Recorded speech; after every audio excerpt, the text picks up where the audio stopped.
नमस्कार दोस्तों। आदर्श technical classes dosa में आपका हार्दिक स्वागत है। कैसे हो दोस्तों? आशा करता हूँ सभी ठीक होंगे, सभी मस्त होंगे, तैयारी करने में सभी व्यस्त चल रहे होंगे। और जैसा कि आपको पता है, ये जो सीरीज है टॉप 2000 प्रश्नों की चल रही है। इसमें से कई क्लास अपन ने कर ली है और आज 10 नंबर क्लास दोस्तों आपके सामने है।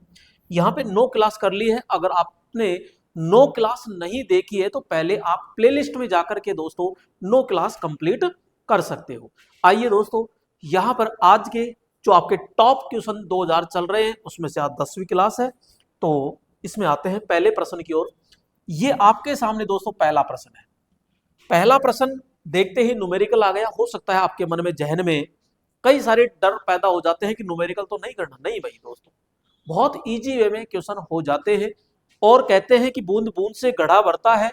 तो दोस्तों एक एक प्रश्न को जब स्टार्ट करोगे, हल करोगे, तभी जाके मेरिट में नंबर आएगा, अन्यथा मेरिट में नंबर नहीं आएगा दोस्तों। आइए सबसे पहले हम ये देखते हैं कि दोस्तों प्रश्न क्या कह रहा है। श्रेणी क्रम और समांतर क्रम क्रम संयोजन को हल यानी सॉल्व करने के बाद दोस्तों ए और बी के बीच का अंतिम तुल्य प्रतिरोध कितना है। यानी सीधा सीधा कह रहा है कि डायग्राम दिया गया है ये, और ए और बीच के बीच में आपको टोटल प्रतिरोध आपको निकालना है कि टोटल प्रतिरोध कितना होता है। ठीक है। अब दोस्तों थोड़ा सा यहाँ पे अगर मैं ये कहूँ कि जैसे क्वेश्चनों की तरफ थोड़ा सा मैं ले जाता हूँ आपको, और यहाँ पे पहले मैं ये कहूँ कि जैसे श्रेणी क्रम संयोजन होता है पहला। ठीक है। श्रेणी क्रम संयोजन दोस्तों आपका कौन सा होगा? तो नॉर्मली हम ये कहेंगे कि ये जिसमें धारा दोस्तों एक ही मार्ग से प्रवाहित हो जाए। धारा केवल एक ही मार्ग से प्रवाहित हो जाए तो उसे क्या कहेंगे? श्रेणी संयोजन। और श्रेणी संयोजन का सीधा सा है कि आर टी बराबर दोस्तों R1 प्लस R2 प्लस और R3 दोस्तों। यहां से आप निकाल सकते हो। अगर सभी प्रतिरोध समान मान के हैं तो दोस्तों समान मान के लिए आपको R और ये N, R T into N. N का मतलब है कितने प्रतिरोध लगे हैं, तो प्रतिरोधों की संख्या। और आर का मतलब है कि एक प्रतिरोध का मान कितना है। ठीक है। मैं बात करता हूं दोस्तों दूसरे नंबर की। तो यहां पे समांतर, तो मैं ये कह रहा हूं धारा इधर से जा रही है, लेकिन अगर धारा कम से कम दो मार्ग में बटे, भाई दो से अधिक बढ़ जाए वो तो बहुत अच्छी बात है, लेकिन कम से कम अगर दो मार्ग में दोस्तों धारा बढ़ जाती है, इधर तो देखो एक ही मार्ग से आर पार निकल गई और यहां से धारा आई, ये धारा आई और यहां पे दोस्तों इसमें भी चली गई और इसमें भी चली गई। ठीक है। तो ये संयोजन कहलाता है आपका कौन सा? समांतर संयोजन। तो दोस्तों ये हो जाएगा आपका कौन सा? समांतर संयोजन होता है। क्लियर यहाँ पे जी? तो ये समांतर संयोजन हो गया। अब दोस्तों यहाँ पे हम कह रहे हैं ये समांतर संयोजन हो गया। समांतर संयोजन को आप पैरेलल कहते हो या समानांतर कहते हो या पार्श्व संयोजन कहते हो। इसमें दोस्तों कई सारे फॉर्मूले बन जाते हैं। 1/RT बराबर 1/R1 प्लस 1/R2। ठीक है, ये बन जाता है। एक दोस्तों डायरेक्ट आप बना सकते हो, RT बराबर 1/1/R1 प्लस 1/R2। ये तो इसमें तो 1/RT ज्ञात कर किया जा रहा है, लेकिन यहाँ पे केवल RT ही होता है। कई बार वो सीधा फॉर्मूला देता है निम्न में से कौन सा है। दोस्तों अगर आपके पास में दो फॉर्मूले सॉरी दो प्रतिरोध हैं, जैसे ये R1 है और ये R2 है दोस्तों। ठीक है। इसका डायरेक्ट भी निकालना चाहो तो आप निकाल सकते हो। कैसे? RT, भाई ये तो सबका बाप है, ये तो निकाल के रख देगा सबको, लेकिन हम चाहते हैं एग्जाम में फास्ट करना, जल्द से जल्द करना। तो आर टी बराबर दोनों को एक बार क्या करो, आप गुणा कर दो, R1 इंटू R2 और दोनों को एक साथ जोड़ दो, R1 प्लस R2। बस हो गया ये लो। तो कई बार तो यही पूछ लेता है सीधा सीधा ही, तो ये आपको पूरा आना चाहिए। अगर दोनों समान मान के हैं तो दिए हुए का आधा। सपोज करते हैं कि इसका मान 8 है और इसका भी 8 है, तो टोटल रेजिस्टेंस आएगा वो आपका कितना आ जाएगा? 4 होता है। क्लियर? अब अपने सवाल की ओर आते हैं। ये तो हो गया श्रेणी और ये समांतर, और एक होता है मिश्रित। जो अपना क्वेश्चन है दोस्तों वो मिश्रित है। तो यहाँ पे मैं आपको यहाँ पे लेके आता हूं और इसको ध्यान से कीजिएगा। यहाँ पे सबसे पहले तो वो चीज पे जाइएगा आप कि जहां आपको बिल्कुल इजी लगे। भाई यहां से धारा गई और यहां से टूट गया, ये दोनों समांतर में तो है, लेकिन आगे चलो, ये देखो, यहां से इसको पकड़ो और यहां तक आ जाओ, या फिर चाहे यहां आ जाओ। ये दोनों श्रेणी में है क्या, क्योंकि धारा जाएगी, और ये दोनों श्रेणी में है तो इसको यहीं पे हल कर दो। श्रेणी में है तो मैंने क्या कहा, जुड़ता है, तो यहाँ पे सीधा क्या हो जाएगा, 4 + 8 बराबर कितना, 12 ओम हो गया इसका 12 ओम। जरा और देखो, यहाँ पे इधर से धारा आई यहाँ पे और दो भागों में बट गई, तो ये दोस्तों ये समांतर में है कि नहीं भाई, इसको चाहो तो ऐसे जोड़ दो, यहाँ पे एक साथ ही तो है, तो ये दोनों दोस्तों समांतर में है। और समांतर को कैसे हल करते हैं, मैंने जस्ट अभी बताया कि दो प्रतिरोध समांतर में है और समान मान के है, तो दिए हुए का क्या कर दो, आधा। तो 6 ये बोलो कितना हो गया, तो मैं कहूंगा 3 हो गया। कितना हो गया, 3। अब मुझे ये बताओ, यहां पे इसको मैं अगर थोड़ा सा और सोल्व करूं, इसको यहां पे देखो, यहां पे एक रेजिस्टेंस तो ये आ गया, अब यहां से 2 बना, इसका तो कितना बन गया, 12। तो दोस्तों यहां से मैं कहूंगा नीचे की तरफ लगा देता हूं, 1 हो गया 12, 3 ये हो गया, और दोस्तों इसका कितना आ गया, 3। तो आप चाहो तो इन दोनों को दोस्तों ऐसे लगा सकते हो, ठीक है, और यहां पे इस प्रकार से इधर आ गए, बस यही तो है, और बचा ही क्या है इसमें, हो गया ये तो ये 2 हो गया, ये दोस्तों 3 और ये 3। अब दोस्तों इसका तो हो गया 6, इसका तो कितना हो गया 6, तो मैं इसको हटाकर दोस्तों कितना लगा देता हूं, 1 ही लगा देता हूं यहाँ पे, ये लीजिए, ये 6 हो गया। अब दोस्तों इसको क्या करना है आपको, ये दोनों किस क्रम में है भाई, यहां से धारा आई तो ये 2 भागों में बट गई, तो इसका मतलब ये समांतर में है, और दोस्तों ये समांतर में है, तो मैंने क्या कहा, जब 2 प्रतिरोध समांतर में है तो कैसे ज्ञात करोगे, कि दोनों को क्या करो, आप गुणा कर दो और नीचे दोनों को जोड़ दो, तो 6 × 12 और 6 12 कितना हो गया, 18, तो 6 तिया कितना हो गया, 18, और 3 चौक कितना हो गया, 12, यानी इस पूरे डब्बे का मान कितना आ गया, 4 ओम। ठीक है, अब देखो इधर से 2 और ये पूरा 1 बन गया, तो यहां पे हम सीधा ये कहेंगे, ये कितना 2 और ये कितना 4, तो ये दोस्तों श्रेणी क्रम हुआ कि नहीं हुआ, हुआ। तो आर टी बराबर 2 + 4 बराबर दोस्तों 6 ओम अंशवर, और यही आएगा 6 ओम। ऑप्शन में देखो, अब ऑप्शन थोड़ा सा करेक्शन करना पड़ेगा दोस्तों, यहाँ पे ऑप्शन के अंदर देखो क्या हो रहा है, यहाँ पे ये 0 नहीं है, ये 0 की जगह क्या लिखा हुआ है, ये 0 की जगह दोस्तों ओम लिखा हुआ है, क्या लिखा हुआ है, ओम। तो इस जगह सभी जगह आपको क्या करना है, ओम करना है भाई, तो यहाँ पे ये सभी जगह क्या करना है, आपको ओम करना है। अब आराम से आप कह सकते हो कि कौन सा राइट होगा, तो यहाँ पे हम कहते हैं कि आपका 6 ओम, तो 6 ओम आपका राइट हो जाएगा। क्लियर, पहला क्वेश्चन टाइम लगा, लेकिन मैंने बहुत सारी चीजें आपको इसमें क्लियर करा दी है। आइए सेकंड प्रश्न की ओर आते हैं दोस्तों। ये सेकंड प्रश्न आपके स्क्रीन पर आ चुका है कि ताप का एसआई मात्रक खालिस्तान होता है। तो दोस्तों यहाँ पे केल्विन, सेल्सियस, फ़ारेनहाइट, सेल्सियस और केल्विन, दोस्तों यहाँ पे ये सारे ही मात्रक क्या है, सारे के सारे जो मात्रक है वो ताप के हैं, लेकिन आपको क्या पूछ लिया, एसआई मात्रक। तो मेरे प्यारे दोस्तों एसआई मात्रक जो होता है वो ओनली फॉर आपका केल्विन होता है, ओनली फॉर क्या होता है, केल्विन होता है एसआई। तो यहां से राइट ऑप्शन हमारा क्या हो जाएगा, यहाँ पे केल्विन होता है। ठीक है, इसको कैसे रिप्रेजेंट हम करते हैं, तो ये केल्विन दोस्तों आपका हो जाएगा, सेल्सियस होता है, सेल्सियस और सेंटीडिग्री सेंटीग्रेड ये, और ये फ़ारेनहाइट होता है। ठीक है दोस्तों, तो ये आपका एक तरीके से साइंस का क्वेश्चन था, अपने थ्योरी का क्वेश्चन तो नहीं है खैर, लेकिन आता है तो बीच में हम पढ़ लेते हैं। यहां पे 3 नंबर प्रश्न, यदि किसी प्रतिरोध की लंबाई को दोस्तों दोगुना कर दिया जाए, क्या कर दिया जाए, लंबाई को दोगुना कर दिया जाए, और उसके प्रतिरोध पर क्या प्रभाव पड़ेगा, यदि मानते हुए कि अन्य सभी कारक नियत है। पहले तो ये देखो कि जो प्रतिरोध है वो किस किस पर डिपेंड करता है, तो मैं कहता हूं लंबाई के बिल्कुल समानुपाती है। ठीक है, यहां पे जो हमारा प्रतिरोध होता है, तार का जो ये तार है और ये सामने वाला भाग है, इसको कहते हैं हम कटाक्ष क्षेत्रफल, और यहाँ पे ये क्या है, लंबाई है। तो कटाक्ष क्षेत्रफल के दोस्तों क्या होता है, विलोम अनुपाती।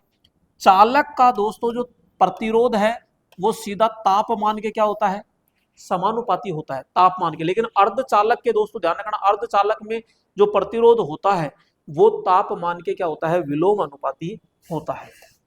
जो प्रतिरोध होता है ना वो ध्यान रखना यहाँ पे व्यास के भी होता है।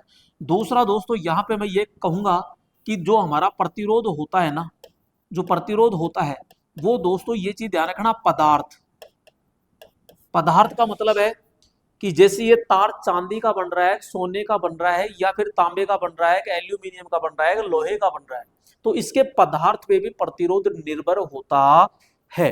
क्लियर यहाँ पे जी। तो आइए अब क्वेश्चन क्या कह रहा है, क्वेश्चन की लैंग्वेज को समझो। यदि प्रतिरोध की लंबाई दुगुनी कर दी जाए, ये है लंबाई, और इसकी लंबाई कितनी कर दी जाए, दुगुनी कर दी जाए साहब। ये लो दुगुनी कर दी हमने, तो दुगुनी बढ़ा दी, लंबाई दुगुनी कर दी साहब, ये 12, लेकिन कटाक क्षेत्रफल तो अभी भी इतना का इतना ही है। तो लंबाई अगर दुगुनी है तो प्रतिरोध भी बोलो कितना हो जाएगा, सीधा सीधा सा दुगुना। तो यहाँ पे दोस्तों अगर आपने लंबाई दुगुनी कर दी है तो प्रतिरोध का मान भी दोस्तों कितना हो जाएगा, दुगुना हो जाएगा, यानी प्रतिरोध भी कितना हो जाएगा, दुगुना हो जाएगा। उसने लास्ट में कह दिया अन्य सभी कारक बिल्कुल नियत है, इनमें औरों पे कोई प्रभाव नहीं है, तो भैया प्रतिरोध कितना हो जाएगा, दुगुना हो जाएगा। बोलो क्लियर, समझ में आ रहा है जी, ठीक है। नेक्स्ट यहाँ पे आगे चलते हैं, और अगला प्रश्न आपके आ चुका है यहाँ पे कि एक आदर्श एफईटी में गेट धारा खालिस्तान होती है। तो दोस्तों एफईटी क्या है, तो एफईटी के बारे में हम ये कहते हैं कि भैया यहाँ पे एफईटी यानी कि field effect, field effect transistor, field effect transistor दोस्तों। तो फील्ड इफेक्ट ट्रांजिस्टर होता है, तो ये इस प्रकार से आप ये कह सकते हो कि यहाँ पे ये ड्रेन, ये सोर्स, और ये होता है दोस्तों गेट यहाँ पे, ठीक है, ड्रेन, सोर्स और गेट। तो यहाँ पे एफईटी दो चैनल में होता है, एन चैनल और पी चैनल, ठीक है। यहाँ पे जो गेट होता है ये धारा को नियंत्रण करने वाला होता है, कि इधर से जो दोस्तों जाएगी धारा, मैं कह रहा हूं सोर्स से जाती है और ड्रेन से बाहर निकलती है, तो इधर से जाएगी, इधर से जाएगी यूं, इधर से यूं जाएगी। तो यहाँ पे ये जो गेटमैन है ये क्या करेगा, धारा को कंट्रोल करने का कार्य करता है।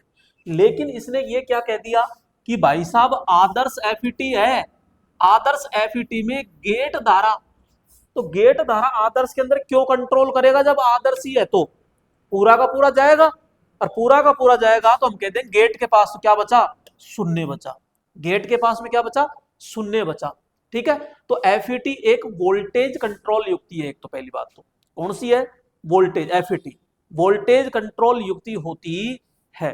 क्लियर, तो एफईटी कौन सी युक्ति है, वोल्टेज कंट्रोल। आइए अगला प्रश्न, ये हो गया अगला प्रश्न, और अगला प्रश्न आपके स्क्रीन पर आ चुका है कि थर्मल रिले में कौन सा घटक ताप परिवर्तन का पता लगाने के लिए दोस्तों उत्तरदायी है। थर्मल रिले यानी तापमान, और तापमान यानी ताप परिवर्तन का दोस्तों पता लगाने के लिए प्रतिरोध। तो दोस्तों प्रतिरोध तो आपका एक प्रकार का दोस्तों धारा के मार्ग में बाधा उत्पन्न करता है, या फिर मैं ऐसे कह दूं धारा को नियंत्रण करता है केवल कम ज्यादा, ठीक है ये। तो यहाँ पे प्रतिरोध तो दोस्तों दूर दूर तक नहीं है। चुंबक, विद्युत चुंबक जो है, थर्मल में विद्युत चुंबक का कोई काम ही नहीं है, अगर ये चुंबकीय प्रभाव कहता तो हम करते। ट्रांसफॉर्मर दोस्तों दूर दूर तक नहीं है बेचारा, ट्रांसफॉर्मर का कोई लिंक नहीं है। अब द्विधात्विक पत्ती, द्विधात्विक पत्ती को हम कहते हैं बाई मेटालिक, बाई मेटालिक। तो दोस्तों यहाँ पे बाई मेटालिक जो पत्ती होती है इसमें क्या होता है, एक पत्ती तो ये होती है कांस्टेंट, और एक पत्ती होती है दोस्तों ये इस प्रकार की बनी होती है, तो ये द्विधात्विक होती है, यानी कि ये तो होती है दोस्तों कांस्टेंट, कांस्टेंट, और ये एक होती है दोस्तों ये तांबा की। तो हो गई दो धातु, और ये दोस्तों हमेशा श्रेणी क्रम में जुड़ी होती है इस प्रकार से। तो जैसे आपके प्रेस होती है, थर्मोस्टेट होता है, तो थर्मोस्टेट में काम कौन करता है, यही काम करता है। तो दोस्तों यहाँ पे ये क्या करती है, जो तांबा होता है ये अधिक लोड आता है, ये टच रहता है यहाँ से, इधर से जैसे धारा है और इधर से ही हो जाती है, ज्यादा ताप हो जाए, यानी ज्यादा धारा आएगी तो ऊष्मा ज्यादा होगी, ऊष्मा ज्यादा धारा आते ही ये यू आकार की है, और ज्यादा यू आकार की हो जाएगी तो दोस्तों ये और नीचे होते ही यहां से ब्रेक हो जाता है और सप्लाई टूट जाती है। तो दोस्तों यहाँ पे सप्लाई टूट जाती है और बंद हो जाती है, फिर ठंडी होते ही वापस सीधी हो जाती है, सीधी होते ही वापस टच हो जाती है। तो इस प्रकार से दोस्तों ये बार बार ऑन ऑफ करती है। तो जो द्विधात्विक जो पत्ती होती है दोस्तों, यानी उत्तरदायी है, तो थर्मल रिले कौन सा घटक ताप परिवर्तन पर पता लगाता है, तो द्विधात्विक, और द्विधात्विक के द्वारा ओवरलोड, जी हाँ ओवरलोड दोष से कार्य करते हैं। आपसे क्वेश्चन पूछ ले किस पर काम करेगा तो हम कहेंगे ओवरलोड, ओवरलोड।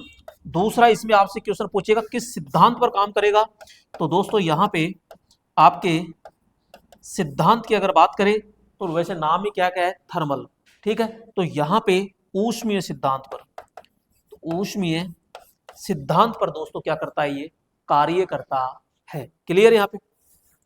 नेक्स्ट अगला प्रश्न आता है 6 नंबर प्रश्न। तो एक 3 फेज प्रणाली में यदि डेल्टा संयोजन में फेज धारा का मान 20 एम्पियर है तो लाइन धारा कितनी होगी।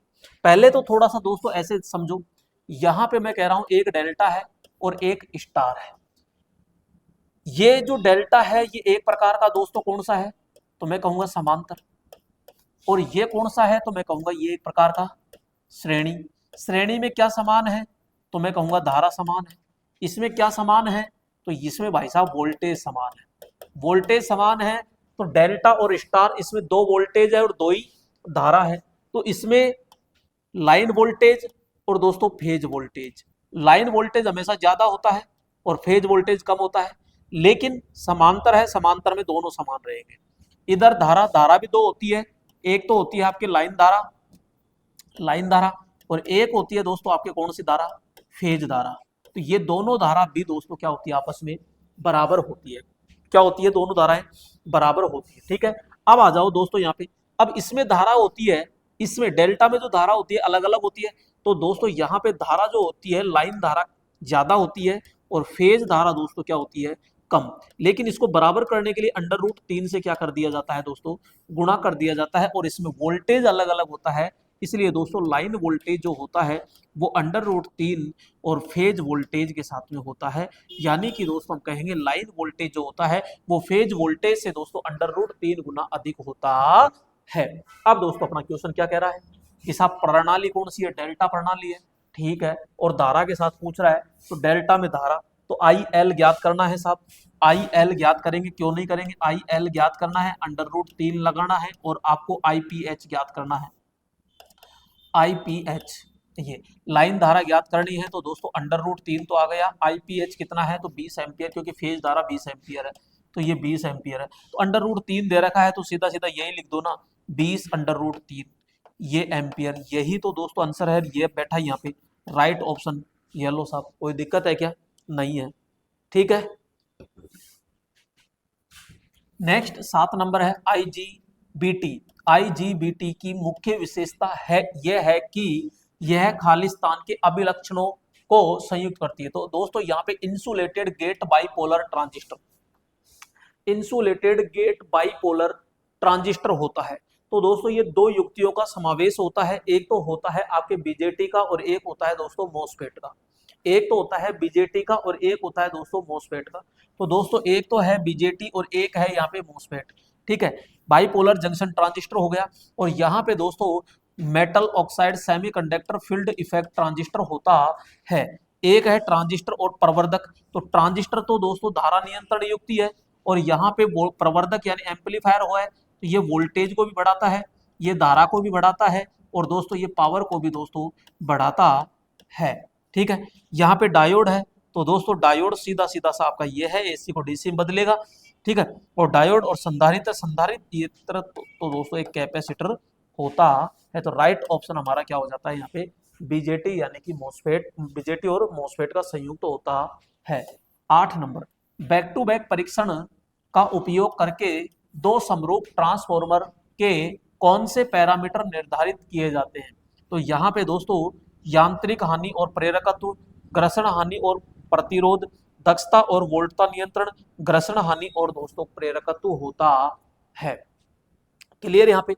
अब दोस्तों यहाँ पे आराम से देखिएगा, कि क्या क्या मापता है। सबसे पहले तो ये पता लगा लीजिए ये बैक टू बैक परीक्षण जो होता है ये कहाँ होता है। तो हम कहते हैं भैया यहाँ पे हमारे पास में एक है ट्रांसफॉर्मर। ट्रांसफॉर्मर में दोस्तों हम बात करते हैं नंबर वन, तो यहाँ पे एक होता है ओपन सर्किट। क्या होता है दोस्तों? Open circuit. और ओपन सर्किट जो होता है इसको दोस्तों खुला परिपथ परीक्षण कहते हैं और नो लोड परिपथ भी कहते हैं, परीक्षण भी कहते हैं। इसके अंदर दोस्तों हम क्या ज्ञात करते हैं? लोह हानि। क्या ज्ञात करते हैं? लोह हानि। नंबर दो दोस्तों होता है यहाँ पे शॉर्ट सर्किट। क्या करते हैं? शॉर्ट सर्किट परीक्षण दोस्तों होता है। और शॉर्ट सर्किट परीक्षण होता है तो इसमें हम ताम्र हानि ज्ञात करते हैं दोस्तों। कौन सी हानि? ताम्र हानि ज्ञात कह दीजिए, या लीकेज प्रतिरोध, क्षरण प्रतिरोध। तो दोस्तों ये कई सारे प्रतिरोध जो होते हैं वो हम ज्ञात करते हैं। नंबर तीन होता है दोस्तों यहाँ पे संपनर। तो दोस्तों यहाँ पे संपनर परीक्षण दोस्तों यहाँ पे होता है। संपनर परीक्षण को ही दोस्तों यहाँ पे हम बैक टू बैक परीक्षण कहते हैं, बैक टू बैक ट्रांसफर परीक्षण कहते हैं। अब दोस्तों यहाँ पे जो बैक टू बैक होता है इस परीक्षण के अंदर ध्यान रखना दो दोस्तों, दो समान क्षमता के, यहाँ पे समान क्षमता, समान क्षमता के दोस्तों ट्रांसफॉर्मर और किस क्रम में? समांतर में लगाते हैं, समांतर में लगाते हैं। इसके द्वारा दोस्तों हम दक्षता यानी एफिशिएंसी यानी कि क्या ज्ञात करेंगे? दक्षता ज्ञात करेंगे। दोस्तों यहाँ पे वोल्टेज रेगुलेशन भी ज्ञात करते हैं, यहाँ पे दोस्तों टर्न भी ज्ञात करते हैं, यहाँ पे दोस्तों हानि भी ज्ञात करते हैं। इसके अलावा दोस्तों यहाँ पे तापमान, तापमान भी ज्ञात किया जाता है। दक्षता ज्ञात करो, वोल्टेज रेगुलेशन ज्ञात करो, टर्न ज्ञात करो, हानि ज्ञात करो और तापमान भी दोस्तों ज्ञात किया जाता है। तो यांत्रिक हानि तो होती ही नहीं है, घर्षण हानि होती नहीं है। दक्षता और वोल्टता नियंत्रण, घर्षण और प्रेरकत्व तो दोस्तों किस पैरामीटर में है? तो दो समरूप कौन से पैरामीटर निर्धारित किए जाते हैं? तो दोस्तों यहाँ पे भाई एक तो दक्षता और वोल्टेज नियंत्रण। वोल्टेज नियंत्रण किसके अनुसार? टर्न के अनुसार वोल्टेज नियंत्रण हम ज्ञात करते हैं। तो बोलो कौन सा राइट हो गया? 3 नंबर। क्लियर दोस्तों जी? कैसा लग रहा है दोस्तों सेशन? एक बार दोस्तों जरूर कमेंट कर दिया करो आपको बेस्ट लग रहा है कि नहीं लग रहा है। ठीक है जी? ये 2000 जो टॉप क्वेश्चन है, अब दोस्तों यहाँ पे लगता तो 2000 है लेकिन आप खुद देखो कि एक क्वेश्चन ये है, अब एक क्वेश्चन के साथ में ये कितने सारी चीजें आ गई। तो इस तरह पूरा का पूरा चीर फाड़ करके और 200 क्वेश्चनों को पढ़ते हैं तो उसमें एक एक पॉइंट आपका क्लियर हो जाता है। चलो तो राइट ऑप्शन हो गया इसमें। नेक्स्ट दोस्तों यहाँ पे 9 नंबर, 9 नंबर क्या कह रहा है? स्टेटर पर दोस्तों स्लॉट्स का कार्य क्या होता है? दोस्तों यहाँ पे हम सीधा सा ये कहते हैं, तो दोस्तों यहाँ पे ये जैसे कि सपोज करो ये आपका के पास में क्या है, तो यहाँ पे ये बॉडी है, बॉडी के अंदर स्टेटर है और स्टेटर के अंदर दोस्तों ये क्या कटे होते हैं? तो मैं कहता हूँ कि दोस्तों ये आपके स्लॉट्स कटे होते हैं और ये स्लॉट्स होते हैं, इनको इंग्लिश में क्या कहते हैं? खांचे कहते हैं। और इन खांचों में क्या डाली जाती है? वाइंडिंग। तो दोस्तों यहाँ पे हम कहते हैं इन खांचों में क्या डाल देते हो? वाइंडिंग। और ये जो वाइंडिंग होती है इसको दोस्तों हम फील्ड वाइंडिंग कहते हैं। इसको हम क्या कहते हैं? यहाँ पे फील्ड वाइंडिंग कहते हैं। और फील्ड वाइंडिंग का एक ही काम है, चुंबकीय क्षेत्र पैदा करना। चुंबकीय क्षेत्र पैदा, चुंबकीय क्षेत्र पैदा करना यानी चुंबकीय फ्लक्स पैदा करना होता है। क्लियर दोस्तों? तो यहाँ पे इस प्रकार से दोस्तों ये होता है। अब जो ये स्टेटर होता है, ये स्टेटर किसका बना होता है? ये सिलिकॉन स्टील। तो हम कहेंगे यहाँ पे laminated, laminated silicon steel, silicon steel, laminated silicon steel का दोस्तों बना होता है। क्योंकि आपको ये भी पता होना चाहिए, तो दोस्तों लेमिनेटेड करने से दोस्तों एडी धारा कम होती है। एडी, एडी करंट हानि, एडी करंट हानि दोस्तों क्या होती है? कम होती है। और सिलिकॉन मिलाने से दोस्तों यहाँ पे स्ट्रेसिस हानि कम होती है। तो यहाँ पे कौन सी हानि हो जाएगी? तो मैं कहूंगा रेसिस। तो कितनी मिलाते हैं? तो हम कहेंगे 3.5 से 5.5% मिलाते हैं। और यहाँ पे लेमिनेशन की मोटाई जो दोस्तों कितनी होती है? तो 0.35 mm से लेकर के दोस्तों यहाँ पे 0.50 mm होती है। क्लियर यहाँ पे? तो दोस्तों स्टेटर स्लॉट का कार्य क्या है? प्रभावी शीतलन प्रदान करना, क्रोड को मजबूत बनाना, आर्मेचर चालकों को धारण करना, और क्षेत्र प्रणाली को उत्तेजित करना। तो दोस्तों यहाँ पे चुंबक बन रहा है, चुंबकीय क्षेत्र चुंबकित हो रहा है तभी तो ये उत्तेजित हो रहा है। तो राइट ऑप्शन हमारा क्या होगा, क्षेत्र प्रणाली। क्षेत्र का मतलब ही तो फील्ड होता है, फील्ड होता है ये, तो ये फील्ड क्षेत्र होता है। इसमें दोस्तों चुंबकित बनता है, चुंबकित बनने को हम क्या कहते हैं, उत्तेजन प्रणाली कहते हैं। क्लियर। नेक्स्ट अगला प्रश्न आता है 10 नंबर दोस्तों, प्रत्यावर्तित्र यानी अल्टरनेटर के समांतर प्रचालन के लिए निम्नलिखित में से कौन सी स्थिति आवश्यक नहीं है, आवश्यक नहीं है। समांतर प्रचालन के लिए दोस्तों कौन सी स्थिति आवश्यक नहीं है, ये कह रहा है कि एक अल्टरनेटर, दो अल्टरनेटर, तीन अल्टरनेटर, ठीक है, A1 हो गया, A2 हो गया और A3 हो गया। और दोस्तों हमने कहा कि ये 3 फेज है, और 3 फेज है तो दोस्तों यहाँ पे इसको ऐसे ही तो जोड़ोगे आप, तो इनका फेज गर्म दोस्तों सभी का क्या होना चाहिए, समान होना चाहिए। यानी कि सभी का फेज गर्म समान होनी चाहिए, सबके अंदर फ्रीक्वेंसी सेम होनी चाहिए, सबके अंदर वोल्टेज क्षमता दोस्तों क्या होनी चाहिए, समान होनी चाहिए। तो यानी कि अनेक अल्टरनेटरों को दोस्तों समांतर क्रम में जोड़ने की विधि जो होती है, जोड़ने को ही हम क्या कहते हैं, तुल्यकालीकरण कहते हैं। तो उनकी दोस्तों आउटपुट वोल्टेज रेटिंग समान होनी चाहिए, ये कह रहा है नहीं है, ठीक है, आउटपुट वोल्टेज रेटिंग बिल्कुल समान होनी चाहिए। प्रत्यावर्तित्र एक ही प्रकार के होने चाहिए, ये बात भी सही है भाई, यहाँ पे एक ही प्रकार का होना चाहिए। प्रत्यावर्तित्र की मूल्य गति यानी उत्पादन में समान स्पीड लोड विशेषताएं होनी चाहिए, ये बात भी सही है कि यहाँ पे सभी की जो लोड स्पीड है दोस्तों वो बिल्कुल क्या होनी चाहिए, आउटपुट समान होना चाहिए। उनकी दोस्तों ये आवृत्ति है, ये क्या है दोस्तों, आवृत्ति है। आवृत्ति अलग अलग होनी चाहिए, नहीं भाई आवृत्ति तो बिल्कुल सेम होनी चाहिए, तो ये आपका गलत है दोस्तों, ये क्या है, बिल्कुल गलत है, सरासर गलत है दोस्तों, ठीक है। अब यहां से क्वेश्चन ये बना देता है कि तुल्यकालीकरण जो किया जाता है, समानांतरकरण किया जाता है, उसकी दोस्तों कौन कौन सी विधि है। तो यहाँ पे हम सीधा सीधा कहते हैं, देखो एक होती है दोस्तों डार्क विधि, कौन सी होती है, डार्क विधि होती है। एक दोस्तों आपके ब्राइट विधि होती है, कौन सी होती है, ब्राइट विधि होती है। एक नंबर 3 दोस्तों डार्क व ब्राइट विधि होती है, यहाँ पे ब्राइट विधि होती है। नंबर 4 दोस्तों यहाँ पे सिंक्रोनाइजेशन या सिंक्रोनस विधि आप कह सकते हो, सिंक्रोनाइजेशन, सिंक्रोनाइजेशन। तो दोस्तों यहाँ पे 4 प्रकार की दोस्तों ये विधियां होती है, इसके द्वारा सिंक्रोनस यानी समांतर प्रचालन है कि या नहीं है उसका हम क्या करते हैं, पता लगा लेते हैं।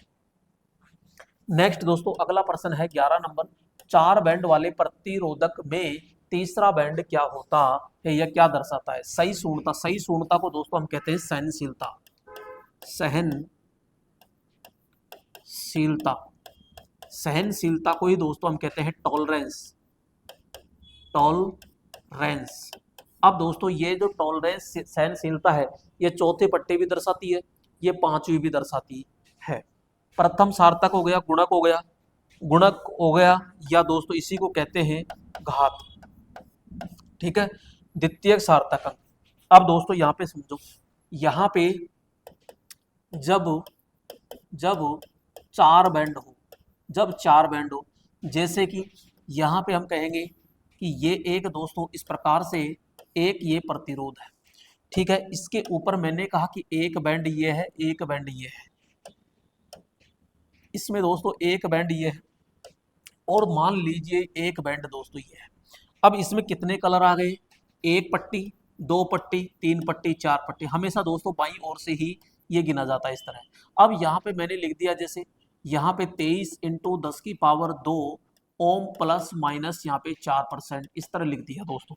तो इस 4 बैंड के अंदर दोस्तों होता क्या है, पहली पट्टी जो होती है वो पहले मान को दर्शाती है, दूसरी पट्टी दूसरे मान को दर्शाती है, तीसरी पट्टी तीसरे अंक को घात व गुणज के रूप में दर्शाती है, और चौथी पट्टी जो होती है वो सहनशीलता यानी चौथे अंक को दर्शाती है सहनशीलता के रूप में। तो ये कह रहा है 4 पट्टी वाले तीसरा बैंड किसे दर्शाएगा, तो दोस्तों तीसरा बैंड तो ये लीजिए, तीसरा बैंड तो ये रहा, और तीसरा बैंड तो गुणज को दर्शाता है, तो मैं तो राइट ऑप्शन कर दूंगा। लेकिन रुकिए, अभी रुक जाइए, यहाँ पे दोस्तों नंबर 2 दोस्तों मैं अगर करूं, जब दोस्तों यहाँ 4 की बजाय कितना हो जाए, जब 4 की बजाय कितना हो जाए, 5 बैंड आ जाए, तो फिर क्या करेंगे, यानी कि मैं ये से कह दूं कि भैया इस प्रकार से है, यहाँ पे इस प्रकार से दोस्तों है 1 2 3 4 5।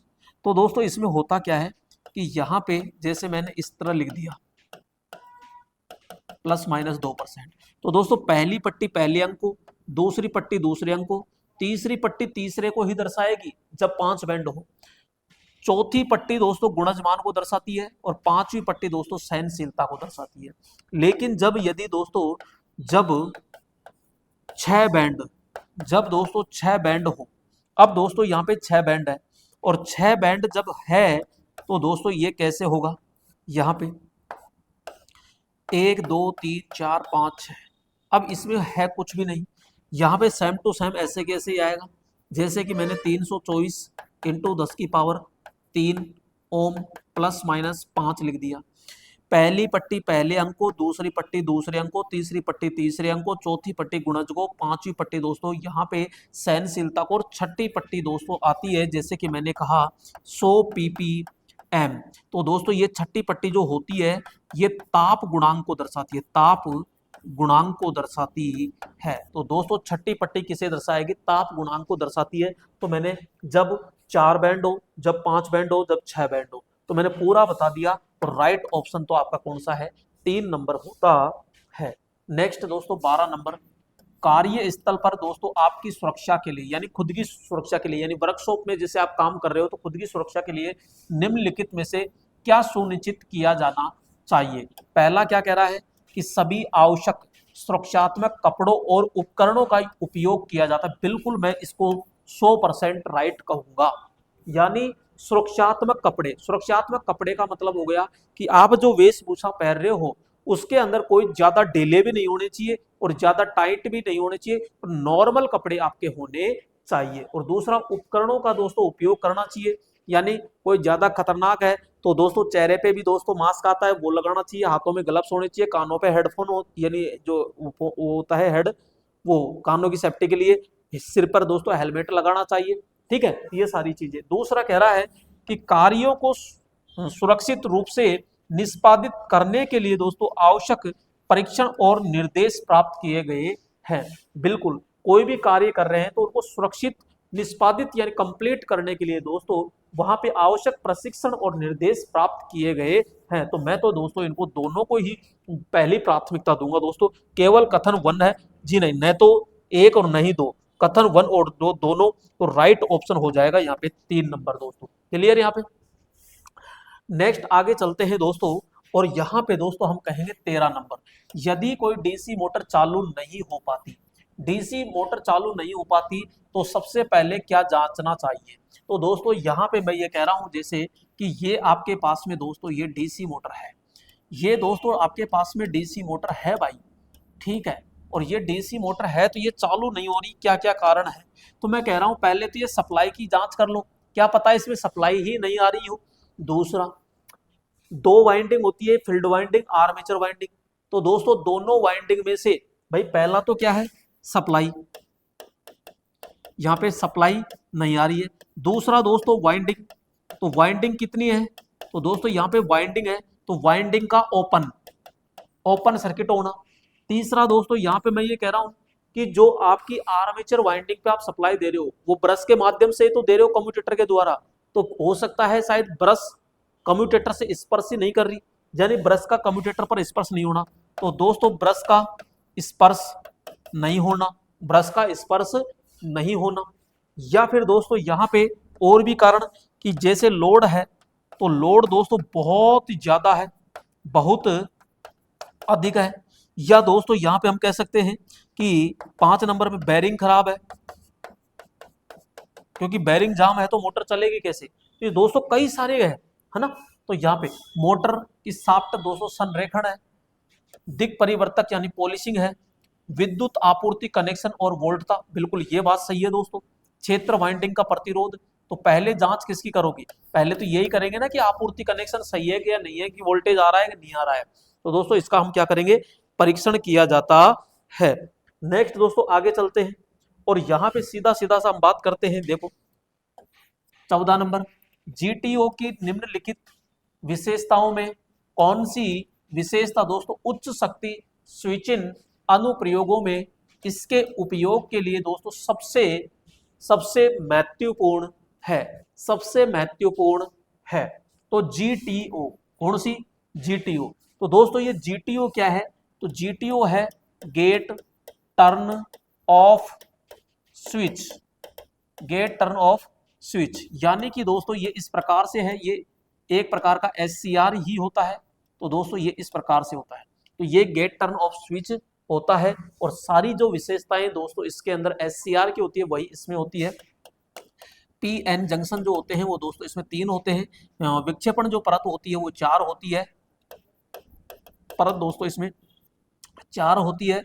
और विक्षेपण परत दोस्तों जो होती है, विक्षेपण परत दोस्तों 3 होती है। टर्मिनल दोस्तों इसमें एनोड, कैथोड और क्या होते हैं? गेट होते हैं। इसकी 2 स्विचिंग स्पीड होती है। अति निम्न धाराओं का वहन करने की क्षमता होती है। गेट सिग्नल द्वारा बंद किए जाने की क्षमता होती है और इसका उपयोग है। भैया गेट क्यों लगा रहे हो? यानी परिपथ को दोस्तों चालू और बंद करने के लिए तो हम प्रयोग करते हैं। तो यहाँ पे दोस्तों मोटर को, यानी मोटर की गति नियंत्रण भी दोस्तों इसके द्वारा की जाती है। नेक्स्ट दोस्तों यहाँ पे 15 नंबर, एक तर्क परिपथ। तर्क परिपथ का मतलब हो गया दोस्तों लॉजिक गेट में 2 इनपुट ए और बी एंड गेट पर अप्लाई किया गया है और दोस्तों एंड गेट को आउटपुट को नॉट गेट के इनपुट से जोड़ा जाता है। यदि दोस्तों इनपुट ए बी दोनों 0 है तो पूरे परिपथ में आउटपुट का मान क्या होगा? बहुत अच्छा क्वेश्चन है, लॉजिकदार क्वेश्चन है, बहुत अच्छा। आइए समझते हैं। सबसे पहले तो कह रहा है ये कि एंड गेट। तो दोस्तों एंड गेट ये बेसिक है भाई, है ना? यहां पे ये दोस्तों इस प्रकार से, और ये कह रहा है कि इस पे यहाँ पे क्या लगा हुआ है? एक नोट गेट लगा हुआ है। अब ये आगे ये कह रहा है कि इसके इनपुट में ये दोनों ही 0 है, तो यहाँ पे ये जो आउटपुट मिलेगा वो आउटपुट कितना मिलेगा? यही तो बात है। तो सबसे पहले तो हमको ये निकालना है कि इस नोट गेट के लिए यहाँ पे नोट गेट पर इनपुट क्या आएगा? भाई इनपुट क्या आएगा? तो दोस्तों यहाँ पे ये जो हमारा होता है ए एन डी और ये है एन ओ टी, इन दोनों की सत्य सारणी देखते हैं। भाई इसका जो सूत्र होता है वो सूत्र क्या हो जाएगा? योग प्रचालन होता है या गुणज प्रचालन होता है? योग प्रचालन होता है या गुणज प्रचालन होता है? तो हम कहते हैं कि साहब यहाँ पे जी, यहाँ पे गुणज प्रचालन जी, कौन सा हो जाएगा? गुणज प्रचालन। यानी कि यहाँ पे y बराबर a डॉट b होता है और इसका दोस्तों y बराबर a के ऊपर बार आती है, यानी उल्टा। अब दोस्तों इसमें होता है, जैसे कि मैं कहूंगा इसकी दोस्तों मैं अगर ये बताऊं, ये इनपुट दोस्तों यहाँ पे है और आउटपुट ये है। 0 0 देते हैं तो 0 मिलेगा। अब दोस्तों यहाँ पे 0 देते हैं, एक ये है यहाँ पे क्योंकि 2 है, 0 0 देते हैं तो 0 मिलेगा। और दूसरा दोस्तों 0 1 देते हैं तो आउटपुट में 1 मिलेगा। 1 और 0 देते हैं तो दोस्तों 1 मिलेगा और 1 1 देते हैं तो दोस्तों 1 मिलेगा। तो ये तो सत्य सारणी हो गई इसकी, ठीक है? ये सत्य सारणी है दोस्तों इसकी। यहाँ पे हम कह रहे हैं इसको 0 देते हैं तो दोस्तों इसके बदले 1 मिलता है और 1 देते हैं तो ये 0 मिलता है। इसकी ये सत्य सारणी है। अब दोस्तों यहाँ पे समझिएगा, यहाँ पे क्योंकि ये गुणज प्रचालन है, गुणज में आपका इसका सूत्र होगा 0 इंटू 0 0 होता है, 0 इंटू 1 सॉरी ये क्या हो गया? अरे लफड़ा हो गया ना, क्योंकि मैंने तो योग प्रचालन कर दिया सीधा। हाँ जी, यहाँ पे देखो, तो यहाँ पे ये 0 हो गया और 0 इंटू 1 करोगे तो दोस्तों 0 होगा, 1 इंटू 0 करोगे तो 0 होगा और 1 इंटू 1 करोगे तो 1 होगा, ठीक है? ये तो आ गई सत्य सारणी। अब यहाँ पे आपने 0 0 दिया तो आउटपुट में इसके क्या मिलेगा? यहाँ पे 0 और 0 देते हैं तो ये क्या निकालेगा आउटपुट में? तो हम कह रहे हैं अगर 0 देते हैं तो दोस्तों ये 1 निकालेगा, 1 देते हैं तो 0 निकालेगा। तो यहाँ पे ये 0 है इसलिए दोस्तों 1 निकालेगा। राइट ऑप्शन क्या हो जाएगा? 1 हो जाता है। क्लियर? इस प्रकार से। और एक दोस्तों इसमें और होता है OR, और लॉजिक गेट। तो 3 होते हैं बेसिक, फिर उनसे मिलकर के संयुक्त लॉजिक गेट बनते हैं। नेक्स्ट है 16 नंबर, 10,000 ओम प्रतिरोध वाला एक वोल्ट मीटर 50 वोल्टेज वाले एक परिपथ से जुड़ा है तो वोल्ट मीटर का दोस्तों प्रवाहित धारा क्या होगी? तो इसमें तो सीधा सीधा है I बराबर V बटा क्या करना है? R करना है। तो V कितना है दोस्तों? 50 है और नीचे दोस्तों कितनी जीरो है, यहाँ पे 4 जीरो है, तो एक जीरो से तो एक जीरो उड़ा दो और तीन संख्या छोड़ के पॉइंट लगा दो, यानी कि दोस्तों 5 तो ये हो गया और ये जीरो। तो ये अब मिली के अंदर दे रखा है तो सीधा सा 1000 से गुणा कर दो दोस्तों, यहाँ पे 1000 से, तो 5 के आगे दोस्तों कितनी जीरो लग गई, 3, और 3 संख्या छोड़ के पॉइंट लगा दो, तो 5 मिली एम्पियर दोस्तों ये आंसर आ गया, 5 मिली एम्पियर, राइट, ये मिली है भैया ना, ये मिली है और कोई ऑप्शन नहीं है, ठीक है। तो राइट ऑप्शन 4 नंबर। 17 नंबर क्या कह रहा है, एक आदर्श ट्रांसफॉर्मर में प्राथमिक और द्वितीयक वाइंडिंग का प्रतिरोध कितना होता है। तो दोस्तों यहाँ पे मैं ये कहूंगा कि आदर्श ट्रांसफॉर्मर के लिए कह रहा है, तो आदर्श ट्रांसफॉर्मर में दोस्तों यहाँ पे देखो कि यहाँ पे ये वाइंडिंग है, और दोस्तों यहाँ पे जो वाइंडिंग होती है, तो यहाँ पे ये टर्न संख्या दोस्तों इसमें क्या होते हैं, यहाँ पे हम कहेंगे ये बराबर, ठीक है। यहाँ पे दोस्तों प्रतिरोध 0 होता है, यहाँ पे लीकेज की बात करते हैं, लीकेज दोस्तों यहाँ पे 0 होता है, वोल्टेज वोल्टेज जो रेगुलेशन होता है वो भी 0 होता है दोस्तों। हानि की अगर बात करते हैं, हानि दोस्तों कितनी होती है, वो भी 0 होती है। यहाँ पे हम कहते हैं, और दोस्तों चुंबकशीलता की बात करते हैं, चुंबकशीलता, तो चुंबकशीलता दोस्तों अनंत होती है। यहाँ पे दक्षता यानी करते हैं तो दोस्तों 100% इसकी क्या होती है, दक्षता होती है। तो ये सारी की सारी चीजें दोस्तों आपके सामने है। प्रतिरोध पूछ रहा है, तो प्रतिरोध यहाँ पे हमने पहले ही कह दिया, प्रतिरोध भैया 0 ओम होता है दक्षता के अंदर, ठीक है। आइए 18 नंबर प्रश्न क्या कह रहा है, और 18 नंबर को ध्यान सुनो, किसी विद्युत प्रणाली में भू क्षरण परिपथ वियोजक यानी अर्थ लीकेज सर्किट ब्रेकर ELCB कैसे कार्य करता है। तो दोस्तों यहाँ पे बाद में पढ़ेंगे, पहले मैं समझा देता हूं ELCB। तो ELCB अर्थ लीकेज सर्किट ब्रेकर दोस्तों, एक तो CBCT core balance current transformer पर कार्य करता है दोस्तों। इस प्रकार की कोर होती है, जब ये कोर होती है तो इसमें एक वाइंडिंग आती है और दोस्तों इसके ऊपर लपेट के और बाहर जाती है, एक वाइंडिंग दोस्तों यहाँ पे आती है और ये लपेट के बाहर जाती है, ठीक है। यहाँ पे लगा देते हैं हम लोड, ये लोड लगा दिया। अब दोस्तों होता क्या है, यहाँ पे हम को करते हैं यहाँ पे सर्किट ब्रेकर, यानी कि लगभग इस प्रकार से दोस्तों, यहाँ पे इस प्रकार से होता है ये। अब दोस्तों यहाँ पे होता क्या है कि यहाँ पे भी वाइंडिंग लगाते हैं यूं, और ये जो दोस्तों आती है यूं, ये इस प्रकार से। जब दोस्तों इसके अंदर, क्योंकि हमारा KCL क्या कहता है, जितनी धारा आएगी उतनी की उतनी जाएगी, तो जितनी जाती है उतनी की उतनी घूम के आ जाएगी। तो कोर बिल्कुल बैलेंस है, क्योंकि यहाँ भी 10 एम्पियर, यहाँ भी 10 एम्पियर, तो कोर में कोई भी EMF पैदा नहीं होगा। लेकिन दोस्तों अगर इसमें कोई भी लीकेज होता है तो वो लीकेज दोस्तों जमीन के अंदर जाएगा, और जमीन में जाएगा तो जैसे इसमें 10 एम्पियर है तो इसमें 8 एम्पियर हो गई। 8 एम्पियर होते ही दोस्तों ये कोर अनबैलेंस हो गई। अनबैलेंस होते ही दोस्तों इसमें EMF आता है, EMF से दोस्तों यहाँ पे चुंबक बनता है और इस सर्किट को क्या कर देता है, ब्रेक कर देता है। तो दोस्तों यहाँ पे इसके लिए एक पुश बटन भी लगाया जाता है, यहाँ पे तो ये टेस्ट बटन होता है दोस्तों। ये क्या होता है, यहाँ पे ये टेस्ट बटन होता है, यह टेस्ट बटन दोस्तों यहाँ पे प्रयोग किया जाता है। इसका कार्य दोस्तों क्या क्या होगा, ELCB का, ELCB तो दोस्तों एक तो ये विद्युत झटके से बचाएगी आपको, विद्युत झटका से बचाएगी दोस्तों। दूसरा यहाँ पे मैं कहूंगा कि ये आग से सुरक्षा भी करती है दोस्तों, ये आग से सुरक्षा भी करती है, आग से क्या करेगी, सुरक्षा करेगी। और दोस्तों यहाँ पे लीकेज से सुरक्षा करेगी, लीकेज, तो दोस्तों ये लीकेज से भी क्या करती है, सुरक्षा करती है। यह भू इलेक्ट्रोड में प्रवाहित होने वाली धारा को दोस्तों नियंत्रित करेगी, नियंत्रित करती है कि जल्दी जल्दी भेजती है। यह प्रणाली में वोल्टापात की मॉनिटरिंग करेगी नहीं। यह असंतुलित धारा का पता लगाने के लिए दोस्तों आगामी और बहिर्गामी धाराओं की तुलना करता है और भूमि में रिसाव का संकेत देता है। यानी दोस्तों कोई भी असंतुलन परिपथ, असंतुलन का मतलब क्या हुआ, जब कोई लीकेज हो गया, शॉर्ट सर्किट हो गया, तो उस धारा को दोस्तों जल्दी जल्दी इसमें भूमि में रिसाव का संकेत देता है। यह अतिभार को रोकने के लिए उच्च धारा प्रवाहित और विमोचन या ट्रिप का दोस्तों कार्य करता है। नहीं, उच्च धारा से कोई मतलब नहीं है, ये करता है दोस्तों 3 नंबर, ठीक है। ये पूरा का पूरा अच्छे से समझ में आ गया होगा दोस्तों। नेक्स्ट यहाँ पे हम करते हैं दोस्तों घूर्णी क्षेत्र प्रकार के दोस्तों प्रत्यावर्तित्र का उपयोग सामान्यतः खालिस्तान की रेटिंग के लिए किया जाता है। अब दोस्तों यहाँ पे एक शब्द को पकड़ना, घूर्णी क्षेत्र, बस यही चीज है, घूर्णी क्षेत्र यानी क्षेत्र घूर्णन कर रहा है। क्षेत्र, क्षेत्र का मतलब है फील्ड वाइंडिंग क्या कर रही है, घूर्णन कर रही है। मैं आपको थोड़ा सा समझाने की कोशिश कर रहा हूं दोस्तों।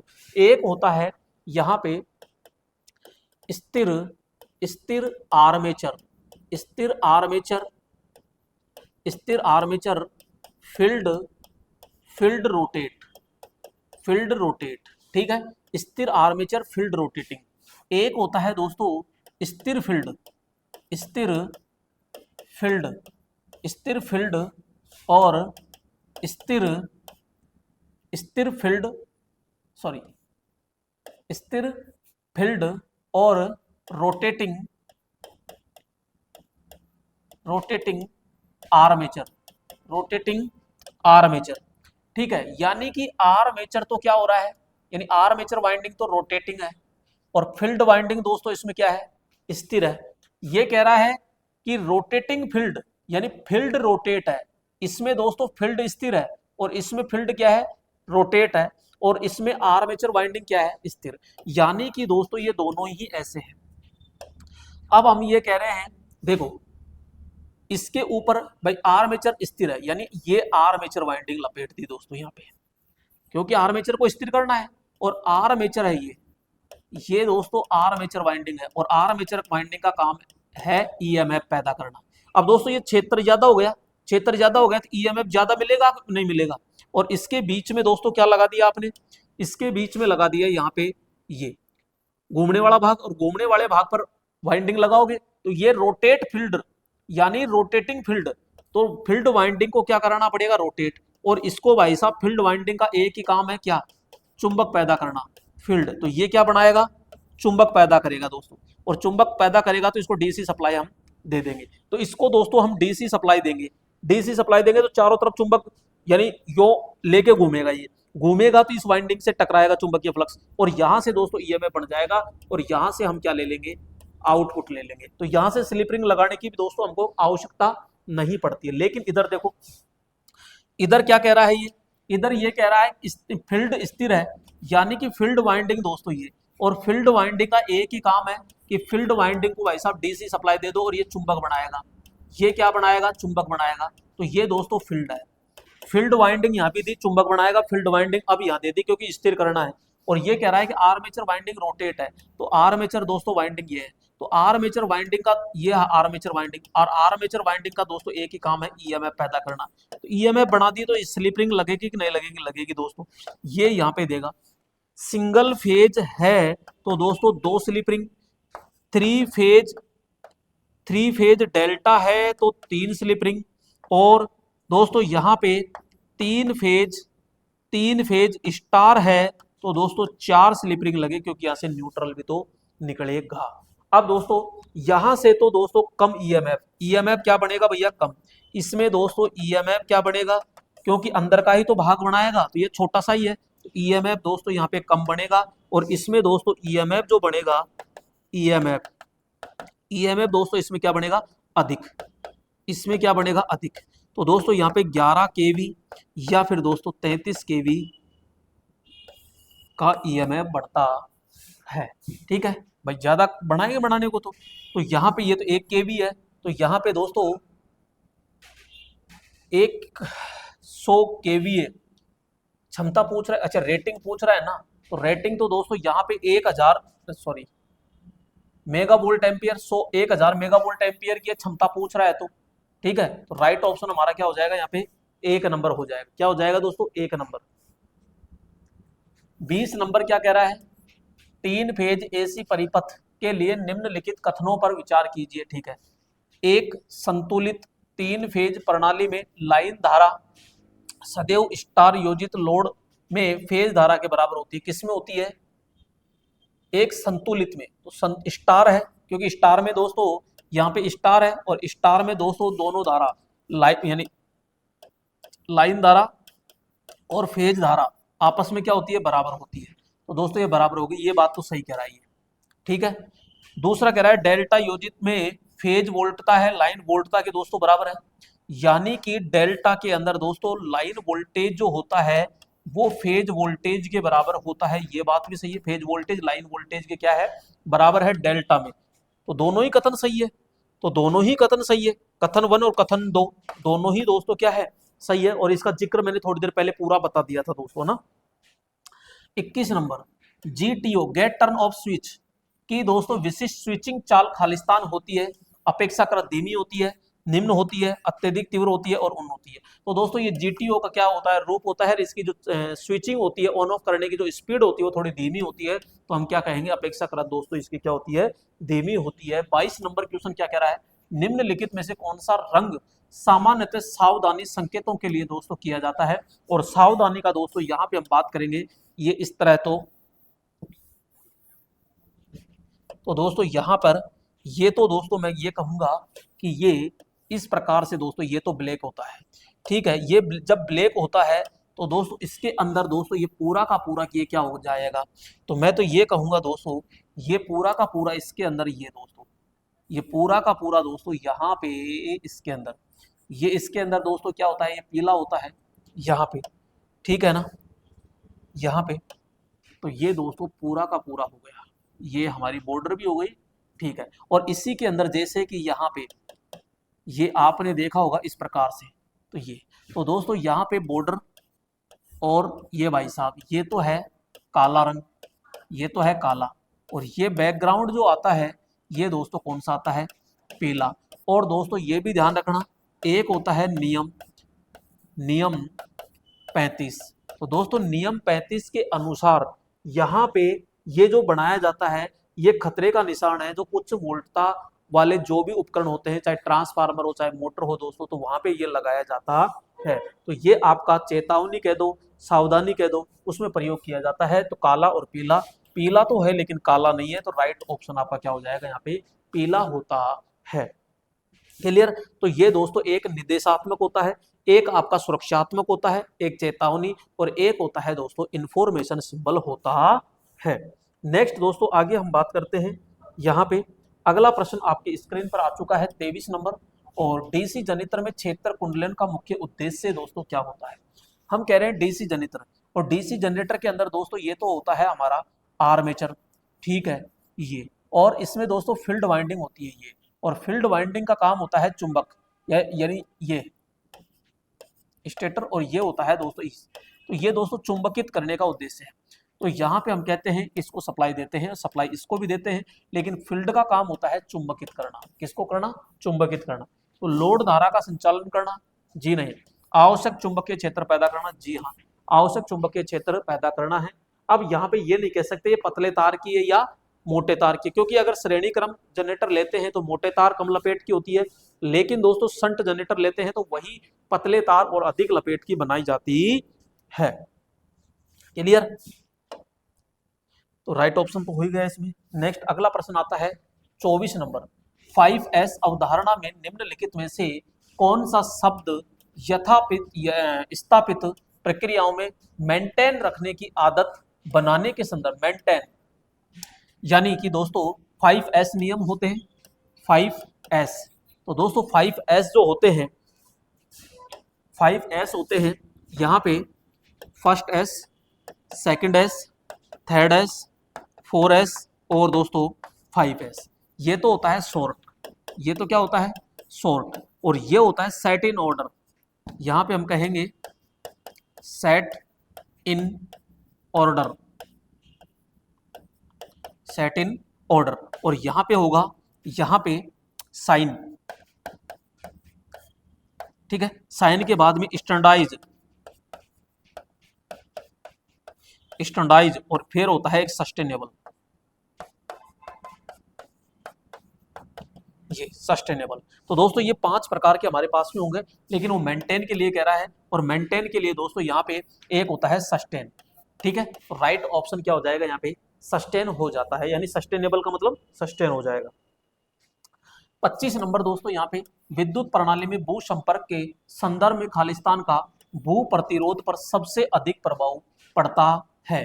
तो भू प्रतिरोध पर सबसे अधिक प्रभाव पड़ता है ग्राउंड पर लगाई गई वोल्टता का, भू संपर्क चालक की लंबाई का, चालक की लंबाई का, लंबाई नहीं, भू संपर्कित छड़ की सामग्री का, और मृदा प्रतिरोधक, बिल्कुल मृदा प्रतिरोधक, क्योंकि नमी ज्यादा रहेगी तो प्रतिरोध कम रहेगा, और प्रतिरोध कम रहेगा तो धारा ज्यादा से ज्यादा जाएगी, और यही तो हम चाहते हैं। तो राइट ऑप्शन दोस्तों इसमें क्या होता है, 4 नंबर होता है। कौन सा हो जाएगा दोस्तों, 4 नंबर होता है। तो दोस्तों यहाँ पे ये थे आज के आपके टॉप पर्सन। ठीक है दोस्तों, तो यहाँ पे नेक्स्ट जो क्लास है उसके अंदर फिर मुलाकात करेंगे। तब तक के लिए धन्यवाद दोस्तों।